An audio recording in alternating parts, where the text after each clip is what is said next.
Hi, come and make earrings with me. We are making Dentalium earrings like this. I already got my pattern going here. So I think I'm gonna go with the 3-tier and then the beads and then the little bells on the end. What you need is, this is a little sander. You want to sand the ends of your Dentalium so that they're nice and straight. I use the little leather strips, whatever kind of beads you like. I like blue. Blue is my favorite color. So I got design all set. I got the kind of like a bent curve just because I want my needle to be able to push my needle up through the leather. You can use the Glover needles, but for me, I feel like they're too thick to come through some of the Dentalium. You see how thick they are? Some of them are thick, some of them are skinnier. But even with the skinniest ones, I can't get through like the Dentaliums on the tops with the small holes. So I decided to use a long, skinnier needle. Alrighty, I'm back to making our Dentalium earrings. These are the kind of earrings we're making with the power and the magic of camera. We have one finished. I kind of switched up a little bit where I know like our native women like their anti-earrings, so I added a layer of beads versus the Dentalium to just give it more style and make it longer. And also I decided to use sinew only because the beading thread kept tangling and I really didn't care for that. So we're gonna go ahead and use sinew. Where's my needle? Right here. Got it. And I'm using a beading needle, which is really skinny. So you have to kind of like, if you use sinew, you have to make it really thin. And also, just to be tips and tricks, we do make mistakes and we're human, so we do make mistakes. Only creators perfect, that's what I was told. We make mistakes in our work. But I didn't measure, see, I didn't measure this one exactly the length, so you could kind of see the sinew there, and that bothers me, but maybe it won't bother other people. I can be a perfectionist. And then what else I did was I decided to use my handy dandy tool here. It's got a sharp edge on it. And what I did was I went and pre-made holes in these. And because I'm using a hard buckskin and I'm using a beading needle, I needed to poke my holes in there because I'm not using a Glover needle. It can't get through it'll bend.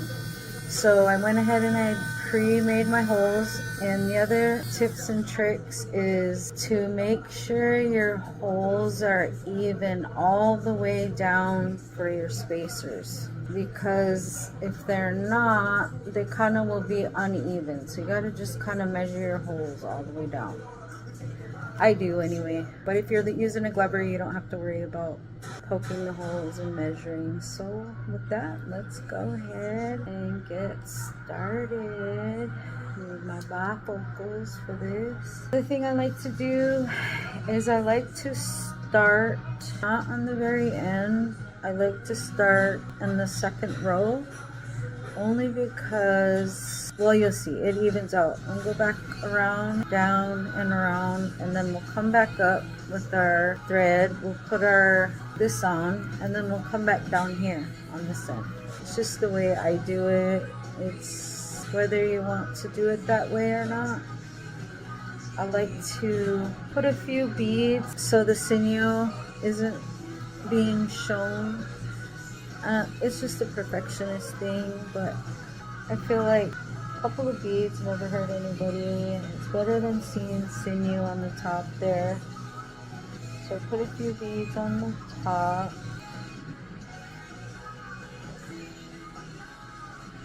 See, on the top. One too many, so I'm gonna take one off. And if you get through your whole earring or get a lot done and then you like don't like it, you could always redo it. It's not a big deal. They're not that really hard to do. And plus you'll get better at it with more practice. I'm going down the second row. Gotta come in on the top here. The more you do it, the better you get at it. And I like to do my crafts, my jewelry, weekends and my spare time. I am in recovery, 11 years, and it's just a way to soothe my mind and keep my mind off everyday worries. I try not to watch the news. I started learning how to do, I had a lot of things I wanted to learn, and I just want to thank all my teachers along the way, the people that came through and showed me how to do things. Really grateful for their help, their mentorship, and shout out to Susie Paulson, my mentor, my second mom. She was really a blessing for me when I got into recovery. I was pretty much learning to live again. I had a lot of trauma growing up and really didn't know how to process it, but running away from it, numbing myself with drugs and alcohol. So just wanted to say for anybody that's thinking about getting into recovery, you can do it. I did it, and it wasn't easy, but I wanted it. So I have 11 years, and I'm really thankful to our ceremonies and our traditional teachings and our fire keepers, our medicine keepers, all the people that came and invited me in with open arms. It pretty much taught me how to reconnect with my culture and my traditions and basically remember who I am and to heal. Like I said, I had a lot of trauma and I really didn't know how to process it or deal with it. My thing was avoiding it and staying numb. So now I do things, go to ceremony, I go to sweat. I talk a lot about recovery and give back because I can't keep what I have unless I give back. I like to, I'm also using these little balls on the end just because I need to be able to, don't want the sinew to be peeking through down here, and it hides the sinew. So I found that to be a good trick for when you're putting on your little bells. If you want to use little bells, you don't have to. You can use things like shells or elk teeth, whatever you want to do, you do you.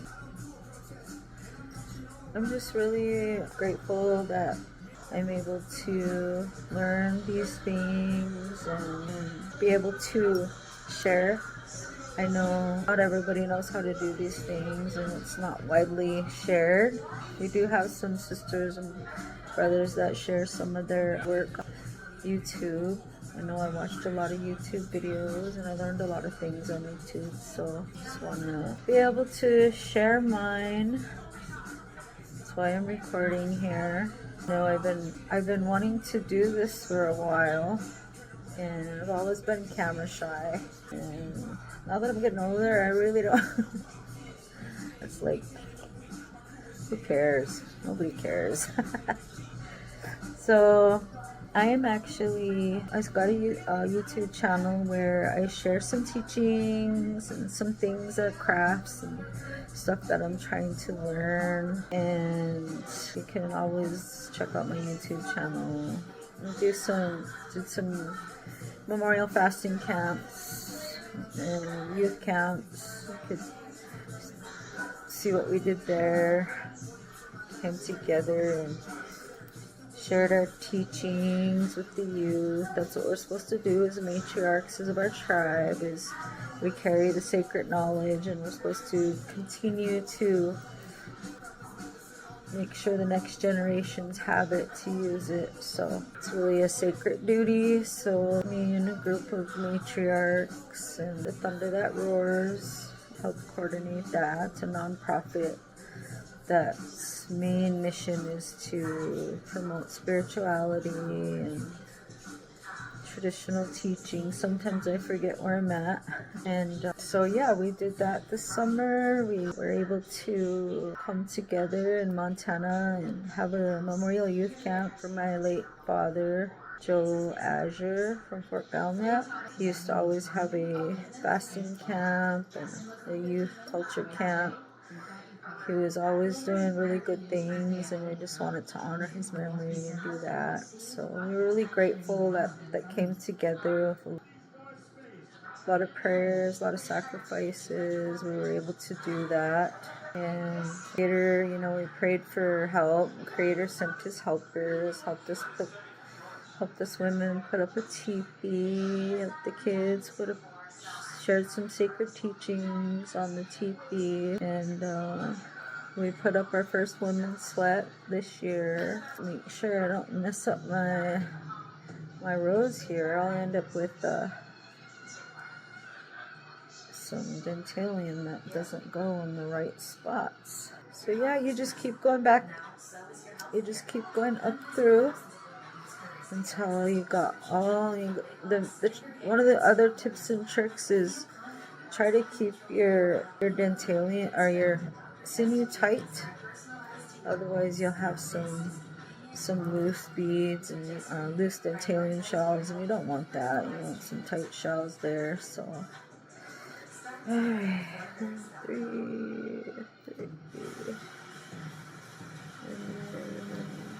and on the last one here. I'm an urban native now here, living in Arizona.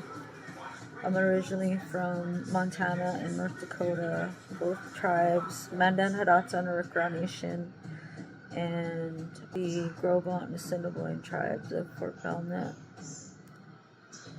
Both really beautiful tribes. Grateful that I was able to connect with our traditional people. My dad was traditional, was kind of raised traditional. I just kind of veered off the path. You know how we do as kids and think we know everything. We don't listen to our parents. They say, take the good red road or else. You don't want to take the good red road. You decide to go down the yellow brick road and get into some trouble. I got into some major trouble by taking the yellow brick road. Still paying for it this day. Some stuff on my record that probably shouldn't be there. Makes it harder for me to be a provider, a single provider. I'm a single mother.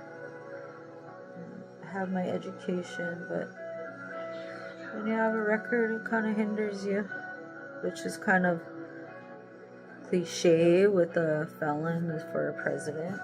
We all know what that is with white privilege. None of us will ever get white privilege unless our skin was white. So just really want to share my story and share some teachings and encourage sobriety, encourage the red road. It's out there. There's help out there. There's always traditional people that are doing things. You just have to ask around and find them. Like for me here in Arizona, I found a beautiful Sundance and some beautiful people and some prayer warriors over here and sweat lodges. They even go back to South Dakota and help out at the Sundances over there. So our traditions and our culture and our sacred ways, everybody's connected in one way or another. The world is a lot smaller than you think it is. That's one thing about our ceremonies and our teachings is it promotes connection. You feel like you belong. You feel like, you got family. The colonizers' ways to divide and conquer. Still to this day, they're trying to divide and conquer. You see what they're doing with the poor brown brothers of Mexican people. It's just same tactics, just a new day and age. With the prayer and ceremony, it's a lot easier to get through. Creator always gets us through these challenging times. It was our prayers and our ceremonies that got us this far. And I'm really thankful to the ancestors and their sacrifices and the taking our traditions and our ceremonies and our cultures underground to keep it safe. And I'll always thank them for that, just because I get emotional. Just because the things they went through, to get us here. It's their prayers is why we're here still to this day. And everything that came against us, it didn't defeat us. And I'm just really grateful for that.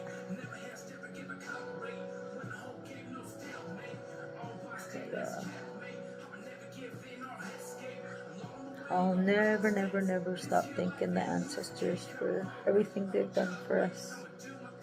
The things they've shared, the sacrifices, the prayers at ceremony.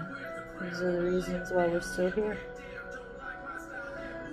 Don't forget to smudge up.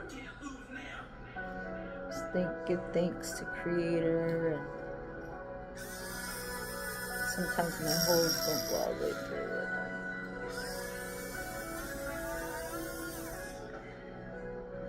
Try not to look into the darkness too much, because that's all you'll see.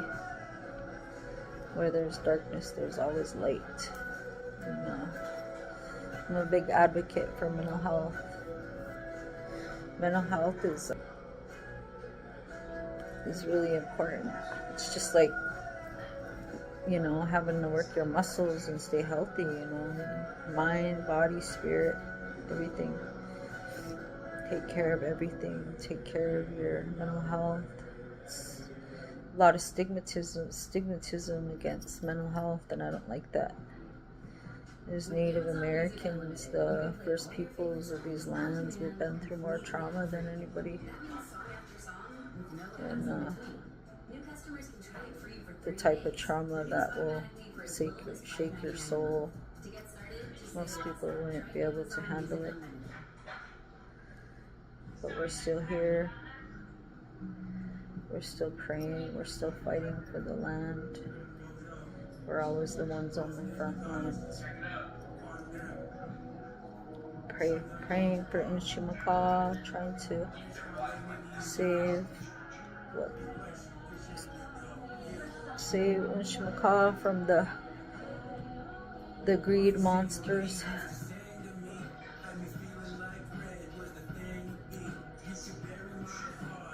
So it's been an ongoing battle for you past 500 years. And I believe in the prophecies, and I believe in the things that,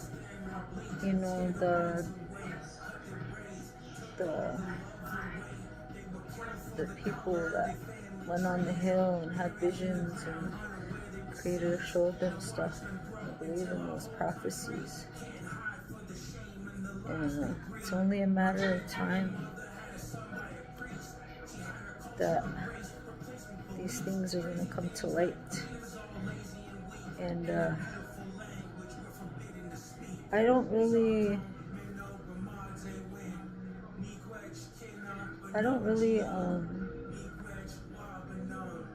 try to pay too much attention to what's going on. I mean, I do, then I don't. You know what I mean? Like, I'm just tired of watching the news and all this darkness that this This new this orange man is trying to start. I don't really like to pay attention to it just because it's too much for my mind sometimes. It's okay to see a therapist. It's okay to work out your trauma, to, talk about the things that are bothering you, We have a lot of trauma. And the therapists are trained to give you coping mechanisms and help you work through those things. And me, I was diagnosed with complex PTSD. And I always had like this deep-seated fear in my bones, and just felt wrong. I don't know why I felt wrong. I was asking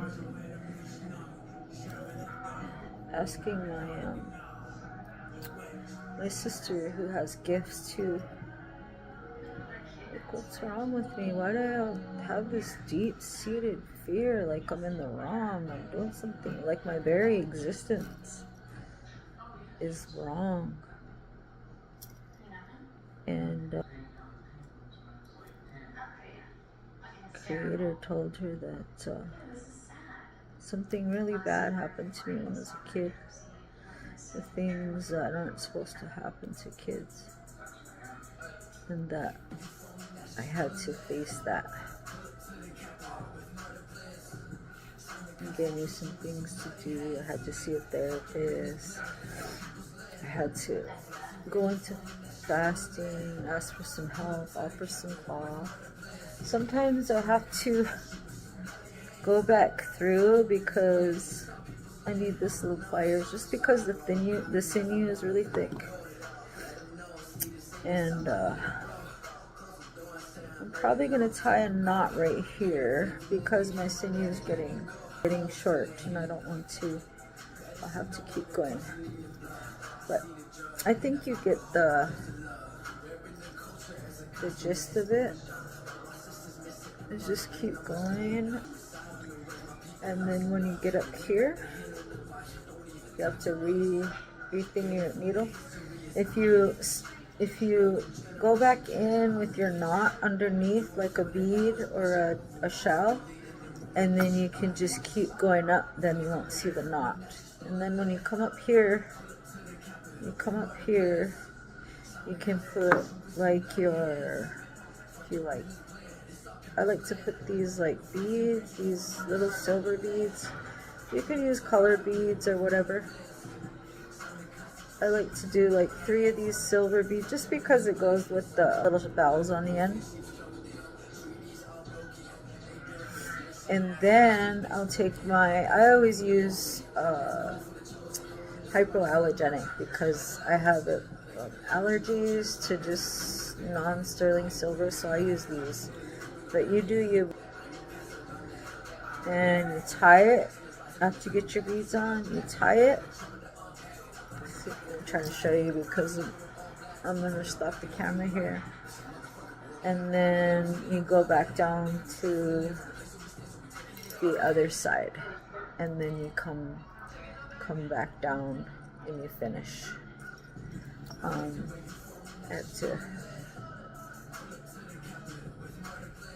have to redo my needle here, but I think that you get the gist of it. Look at that. Beautiful. I like blue. You can use different color beads, or you could just go all Dentalium like this. Longer if you like it longer, but the longer, the heavier.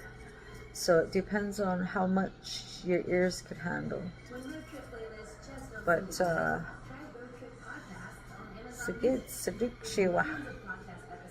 I will see you again. Bye.